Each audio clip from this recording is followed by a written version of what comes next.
Ese ashimwe bene data, ndabasuje mu izina rya Yesu. Imana y'amahoro ikomeze ibane namwe aho muherereye hose mu mpande enye z'isi. Imana ikomeze ibiteho kandi bagirire neza.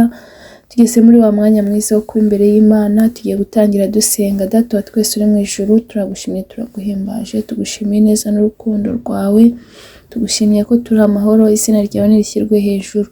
Duciye bugufi kugira ngo tweze tuboneze rwose, udukure umugayo wose watugaragayeho mu izina rya Yesu Kristo. Ukimara kutubabarira, twemerera ubane natwe muri uwo mwanya wo kumva ijambo ryawe. Unyemerere nkubera mikoro wivugire, kandi twemerere ijambo ritubere impamba mu rugendo, rigira aho ridukura naho ritugeza. Icyo twanze no gukora kwa Satani n'ingabo ze, mu izina rya Yesu Kristo tume Mwuka Wera kugira ngo aganze ategeke mu ruhande rwacu none n'ibihe bidashira. Amen. Tugiye komeza dusoma ijambo ry'Imana dusanga mu butumwa bwiza uko bwanditswe na Matayo ibice 19 umurongo wa 27 kugeza ku murongo wa 30. Umutwe w'amagambo uravuga ngo iby'abarekeshejwe ibyabo no gukurikira Yesu. Reka nsome mu izina rya Yesu. Maze Petero aramubaza ati, dore twebwe ko twasize byose tugakurikira, none se tuzamera dute? Yesu arabasubiza ati, ndababwira ukuri yuko mwebwe abankurikiye mu gihe cyo guhindura byose ngo bibe bishya, ubwo Umwana w'umuntu azicara ku ntebe y'icyubahiro cye, namwe muzicara ku ntebe 12, mucire imiryango 12 y'Abisiraheli imanza. Umuntu wese wasize urugo cyangwa bene se cyangwa bashiki be cyangwa se cyangwa nyina cyangwa abana cyangwa amasambu kubw'izina ryanjye azahabwa ibiruta inshuro 100, kandi azaragwa n'ubugingo buhoraho. Ariko benshi b'imbere bazaba ab'inyuma, kandi ab'inyuma bazaba ab'imbere. Iryo ni ijambo ry'Imana. Bene data, iri ni ryo jambo ry'Imana Imana yashyize ku mutima uyu munsi. Ijambo ry'Imana yatubwiye ngo iki ni igihe Petero yabazaga Yesu, aramubwira ngo ko twasize ibyacu, ko twaretse ibyacu tukagukurikira, twebwe tuzamera dute? Tuzahembwa iki? Ese bizagenda bite? Maze Yesu arangije arabasubiza, yari ari kumwe n'abandi bigishwa, arabasubiza ngo ndababwira ukuri yuko mwebwe abankurikiye mu gihe cyo guhindura byose ngo bibe bishya,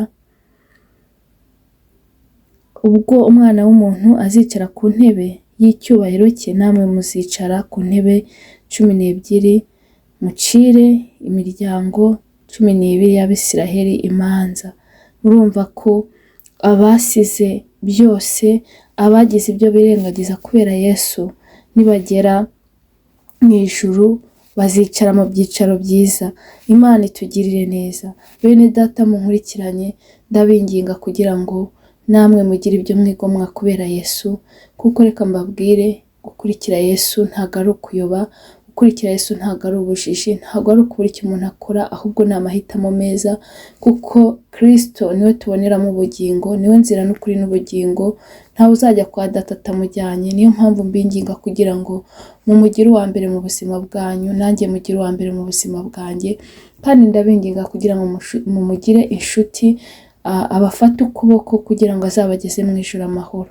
Kuko muri iyi si iyo twiyoboye turayoba, ariko iyo turi kumwe n'Umwami Yesu abana natwe, akadufata ukuboko bigatuma tutajya mu bidafite umumaro, bigatuma tutayoba, kuko tuba tuyobowe n'Umwami w'amahoro. Imana itugirire neza. Niyo mpamvu mbinginga rero kugira ngo dukomeze tumukurikire kandi tumugire uwa mbere mu buzima bwacu, kuko tubonye ko abagize ibyo birengagiza bakamukurikira, ni ukuri bazahabwa ibyicaro byiza mu ijuru. Imana itugirire neza. Ngo kandi umuntu wese wasize urugo agasiga bene se, agasiga bashiki be, cyangwa agasiga nyina cyangwa abana cyangwa se, cyangwa agasiga amasambu, cyangwa agasiga ubutunzi, akagira ibyo yirengagiza kubwira izina rya Yesu Kristo, ngo azahabwa ibiruta inshuro 100, kandi ikiruta azahabwe n'ubugingo buhoraho. Bene data, gukurikira Yesu Kristo ntabwo ari igihombo, ahubwo ni iby'umugisha kandi ni iby'umumaro ku muntu wese. Niyo mpamvu mbinginga kugira ngo mureke tumukurikire, mureke tugire ibyo twirengagiza tumukurikire, kuko tuzahembwa kandi tubonye ko turi mu isi tuzahabwa inshuro 100, kandi nikirutaho tubona ubugingo buhoraho.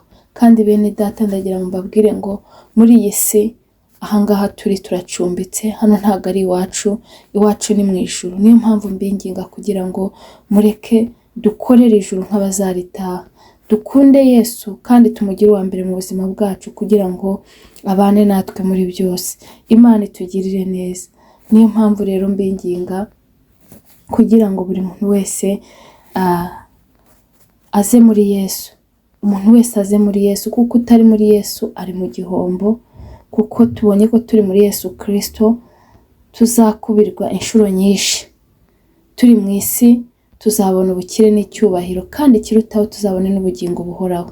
Niyo mpamvu rero mbinginga kugira ngo muze mumugumemo, mumubemo nawe babemo, mumwimike mu mitima yanyu, nanjye mwimike mu mutima wanjye, kugira ngo duhore dukora ibyiza. Kandi bene data mumenye ko twaremewe imirimo myiza muri Yesu Kristo, Imana yaduteguriye kera kugira ngo tuyigenderemo.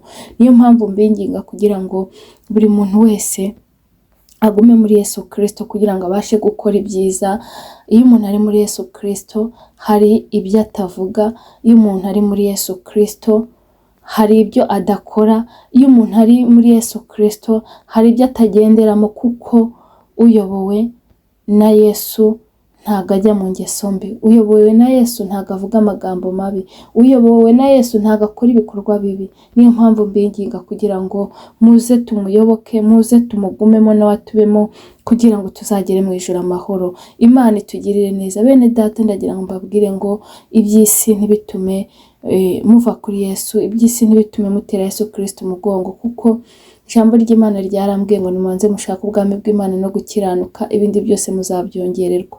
Ni ukuri reka nkubwire, uri muri Yesu Kristo ukamubamo neza kandi ugakiranuka muri byose, n'ibindi byose uzabihabwa, kuko uwicisha bugufa kubaha Uwiteka ingororano ye n'ubukire, icyubahiro n'ubugingo.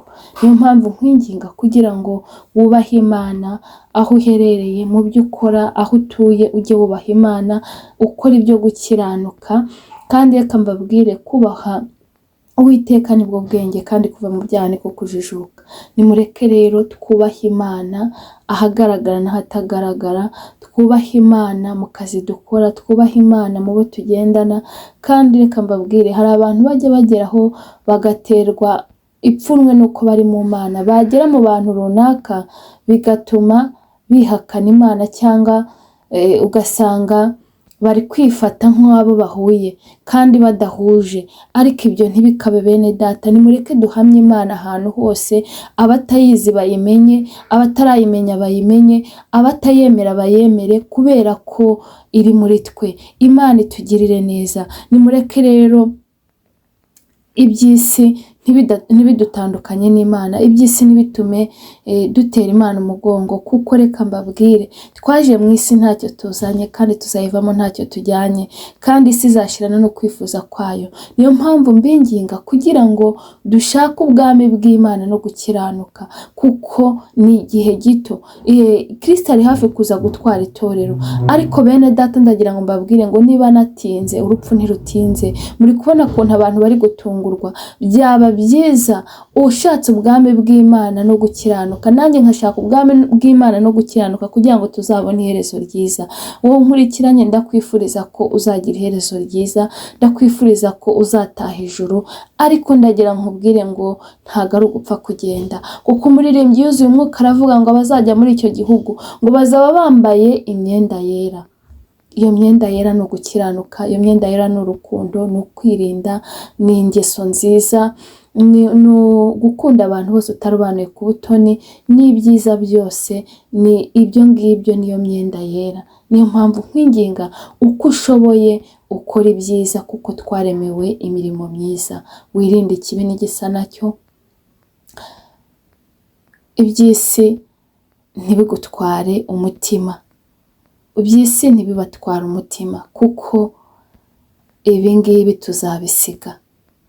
Kandi reka mbabwire, ubwinshi bw'ibintu umuntu atunze ntabwo bimuhesha ubugingo. Niyo mpamvu mbinginga kugira ngo ushobora gutunga ibyo bintu ariko utunze n'Imana. Ushobora gutunga amafaranga ariko utunze n'Imana. Kuko reka mbabwire, ibintu byose bitari mu Imana ni ubusa. Ariko iyo ufite amafaranga ari mu Imana, ukayakiranukamo, ukagira ubutunzi buri mu Imana, nta bintu binezeza nkabyo. Ariko ndagira ngo nkubwire ngo ibyo byose nubitunga nta Mana ufite, uzaba wubatse ku musenyi. Bene data, aho kugira ngo mwubake kuri ibyo bifatika, nimwubake kuri Kristo. Kristo niwe buye rizima, nubwo ryanzwe n'abubatsi, ku Mana ryaratoranyijwe. Umuririmbyi yuzuye umwuka aravuga ngo nzakomeza nubake kuri Yesu, kuko ahandi hose ari umusenyi. Bene data, umuririmbyi yari ari mu mwuka, yabonye ko ibindi byose umuntu yakubakaho ari umusenyi. Ariko iyo umuntu yubatse kuri Kristo, ubuzima bwe buba bufite ubudahangarwa. Bene data, ndagira ngo mbabwire ngo nimwubake kuri Kristo. Mugire ibyo mwirengagiza kubera Imana, mugire ibyo mwirengagiza kubera Kristo, mugire ibyo mwigomwa kubera Kristo, mugire ibyo murekura kubera Kristo.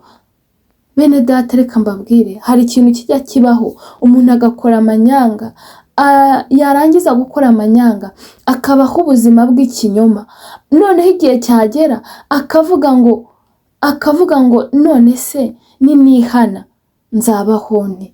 Ese ninihana bizagenda bite? Ariko ndagira ngo mbabwire ngo bene data, ibyo waba utunze byose bitarimo Kristo ni ubusa, n'ubundi birangira nabi.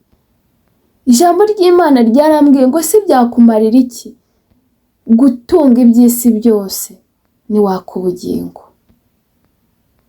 Bene data, mujye muzirikana ko turi mu rugendo, mujye muzirikana ko hano atari iwacu. Nimunyemerere mwo guha iby'isi umwanya munini kuruta guha Imana umwanya. Bene data, nimureke dushaka ubwami bw'Imana no gukiranuka, kuko ibintu bitari mu Imana ni ubusa. Ibintu bitari mu Imana ntago biba bifite ubudahangarwa bwizeye. Ariko ibiri mu Imana bigira umumaro none n'igihe kizaza.